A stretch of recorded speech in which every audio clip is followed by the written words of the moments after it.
दोस्तों नमस्कार। स्वामी समूह और साईं बाबा मंदिर की ओर से 7 अगस्त 2022 को स्वामी कॉम्प्लेक्स में कक्षा 10 के प्रतिभावान विद्यार्थियों के सम्मान समारोह में मुझे अपनी बात कहने का मौका मिला। आप भी देखिए। जहां आपको तय करना पड़ेगा कि मुझे करना क्या है, मुझे बनना क्या है, और वो बहुत जरूरी है। एक तो आपको ये अपने आत्मविश्लेषण करना पड़ेगा कि एक्चुअली आपके अंदर टैलेंट किस तरह का है। आप प्रशासनिक अधिकारी बनना चाहते हैं, या पुलिस के अफसर बनना चाहते हैं, या व्यापार करना चाहते हैं, क्या करना चाहते हैं, किस में आपकी रुचि है, उस पर सारा फोकस करें। आपको 24 घंटे में से मुश्किल से 15 मिनट निकालने हैं डेली। आप इस प्रयोग को आज से शुरू कर दीजिए। आप जिस फील्ड के मास्टर हैं उस मामले में मेरे बोलने का कोई मतलब ही नहीं। कैसे पढ़ाई करनी चाहिए, कैसे पाठ्यक्रम को याद करना चाहिए, कोई मतलब नहीं, क्योंकि आप ऑलरेडी एक्सपर्ट हैं इस मामले में। मैं सिर्फ 2-3 बहुत जरूरी बातें जो मेरे मन में हैं वो आपसे शेयर करता हूं। एक तो ये कि इस समय आप जीवन के जिस मोड़ पर खड़े हैं,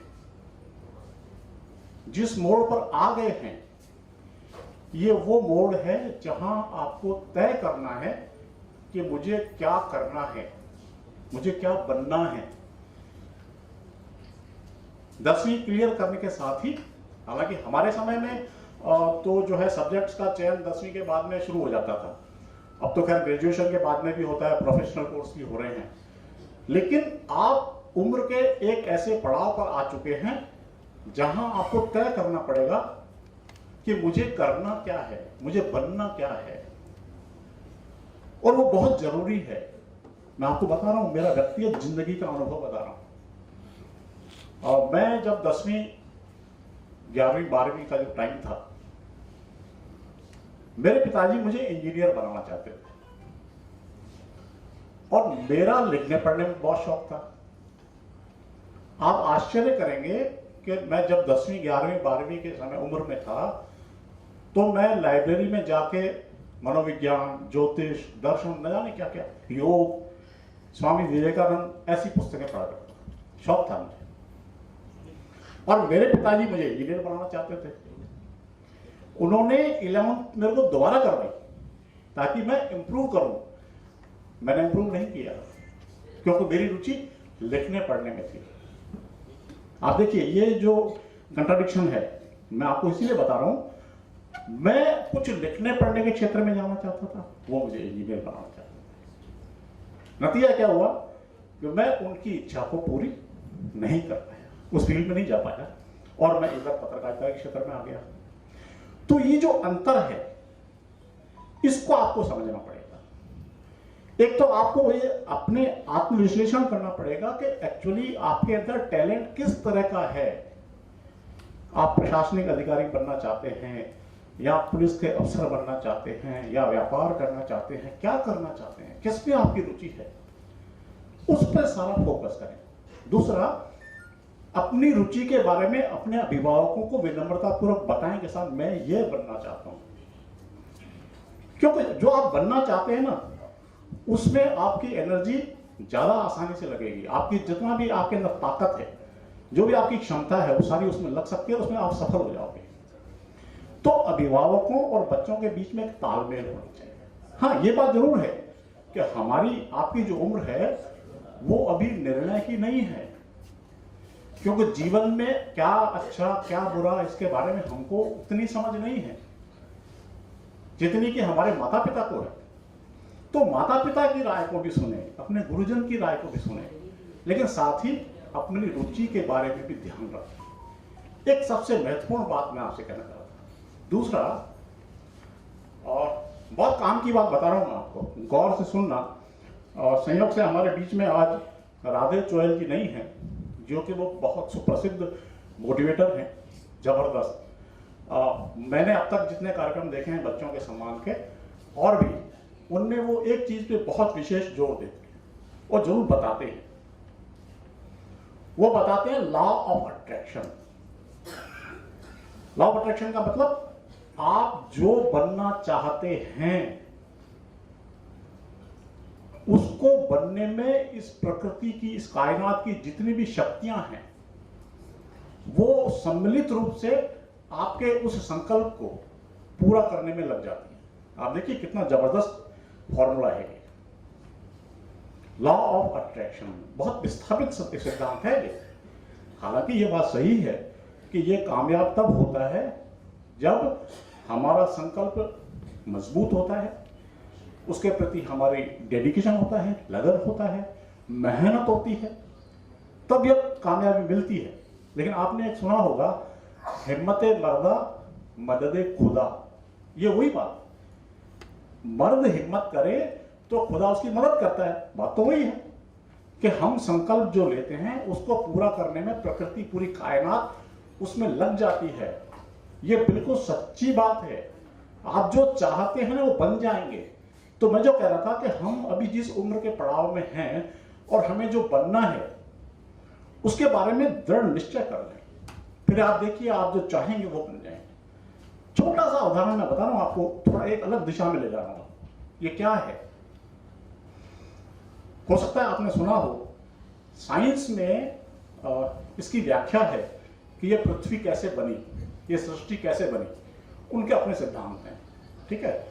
और अध्यात्म और दर्शन में हमारे खास करके हिंदू धर्म में ऐसी मान्यता है कि ईश्वर ने सोचा, जो सोचा वो होता गया।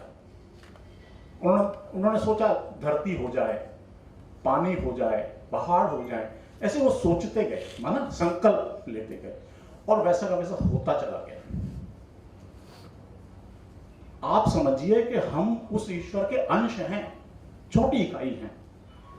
हमारे अंदर भी इनबिल्ट वो की वही शक्तियां मौजूद हैं, हमारे अंदर भी वो मौजूद है। हम जो चाहें, जो सोचें वैसा हो सकता है, लेकिन उसके लिए हमारे अंदर आत्मशक्ति जो है, आत्मा की शक्ति है, उसको मजबूत करना पड़ेगा, उसके प्रति एकाग्र होना पड़ेगा। एकाग्रता का छोटा सा मैं उदाहरण बताऊं। आपने एक उत्तल लेंस सुना होगा, ये जैसे हमारे चश्मे में लेंस होते हैं, इसी तरह एक उत्तल लेंस होता है। उसकी खासियत ये होती है कि वो एक तरफ से जो किरणें पड़ती हैं वो दूसरी तरफ उनको एकाग्र करके एक जगह ले जाके केंद्रित कर देती है। ये उत्तल लेंस का काम है। हमने प्रयोग किए होंगे, आपने भी प्रयोग किया होगा। उत्तल लेंस यदि सूर्य के सामने आप रखेंगे तो उसकी किरणें दूसरी तरफ बिल्कुल फोकस होके एक जगह, जहां कागज रखेंगे तो कागज जलने लग जाएगा। आप देखिए वो सारी किरणें क्योंकि एकाग्र हो गई है। ये एकाग्रता का छोटा सा उदाहरण है। मेरे पास बहुत से उदाहरण हैं, लेकिन सबसे छोटा उदाहरण यह है कि एकाग्रता, एक चित्त होके एक तरफ आगे बढ़ना पड़ेगा। और मैंने आपको पहले बताया कि हमारे यहाँ जो शिक्षा पद्धति है वो मेमोरी बेस्ड है, और मेमोरी बेस्ड शिक्षा में एकाग्रता ही काम करती है। आप 8 घंटे पढ़ाई करते होंगे, लेकिन उसमें से जो भी आधा घंटा, 1 घंटा, 2 घंटा जिस दरमियान आप पूरे एकाग्रचित्त होकर पढ़ते हैं वो आपको याद रहता है। तो इसीलिए एकाग्रता की इतनी बड़ी महत्ता है। और इसका एक छोटा सा मैं आपको प्रयोग बता दूं, और आप सब लोग बड़ी आसानी से कर सकते हैं, करना चाहिए, मैंने किया है। आपको 24 घंटे में से मुश्किल से 15 मिनट निकालने हैं डेली। आप इस प्रयोग को आज से शुरू कर दीजिए और आपको इसके चमत्कार बिल्कुल दिखाई देंगे। आप क्या कीजिए, चाहे आप कुर्सी पे बैठे हो, चाहे आप पालती मार के बैठे हो, आपकी जो दृष्टि की बिल्कुल सीध में एक कोई बिंदु कागज पे मार्क कर दीजिए, या एक मोमबत्ती जहां लौल आपको दिखाई देती हो वो आपके दृष्टि के सीध में हो। आप उस पर ध्यान केंद्रित करें। एक टक, शुरू में दिक्कत आएगी, कोशिश ये करें कि पलक झपकाए बिना एक टक उस बिंदु को देखें। शुरू में हो सकता है आपकी आंख में पानी आएगा, लेकिन अभ्यास से क्या होगा, आप उसको पीरियड को बढ़ा लेंगे। 1 मिनट, 2 मिनट, 3 मिनट, 5 मिनट, एक टक देखना है। कोई बहुत बड़ा काम नहीं है। 24 घंटे में से मैं समझता हूँ 5-10 मिनट निकालना बहुत आसान है। आप जैसे ही ये प्रयोग करेंगे, कुछ दिनों बाद आपको दिखाई देने लगेगा कि एक तो आपकी जो आंख है, उस एकाग्रता की वजह से आपकी आंख के अंदर एक सम्मोहन शक्ति पैदा हो गई है। आप जब भी अपनी बात कहेंगे किसी से तो उस पर बहुत ज्यादा प्रभावित करेंगे, ये उसका बाय प्रोडक्ट है। लेकिन महत्वपूर्ण उपलब्धि ये होगी कि आपको एकाग्र कैसे होना ये आ जाएगा। सोचने में, विचारने में एकाग्रता आपको आने लग जाएगी। तो मैं आपको बहुत उपयोगी सूत्र बता रहा हूं, प्लीज इसको आज से ही शुरू कर दीजिए। जब भी आपको समय मिलता हो, 5 मिनट, 10 मिनट, 24 घंटे में कोई बहुत ज्यादा टाइम नहीं है, लेकिन करके देखिए, बहुत लाभ होगा आपको। 2-3 बातें और जो मैं कहना चाह रहा हूं, वो ये है कि मैं अभी कल ही जो है कुछ विद्वानों के बारे में सुन रहा था, उनके उद्बोधन सुन रहा था।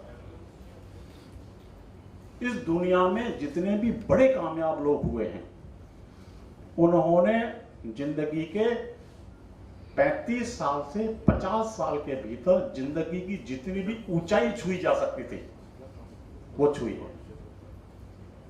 हालांकि 60, 70, 80 साल के लोग भी हैं, बुजुर्ग भी हैं, लेकिन इस दुनिया में जिन लोगों ने महान काम किए हैं वो सारे के सारे 40-50 साल की उम्र में किए हैं। आप देखिए, मतलब इतने कम पीरियड में उन लोगों ने उपलब्धियां हासिल की हैं। तो उस एंगल से देखा जाए तो हमने तकरीबन 1/3 हिस्सा जिंदगी जी लिया है। अब हमारे पास 2/3 हिस्सा है, यदि हम 50-60 साल की एज को हम माने, ऊंचाई को छूना चाहते हैं, तो अब हमारे पास 2/3 हिस्सा बचा है। तो उस 2/3 हिस्से का अधिकाधिक कैसे उपयोग हो,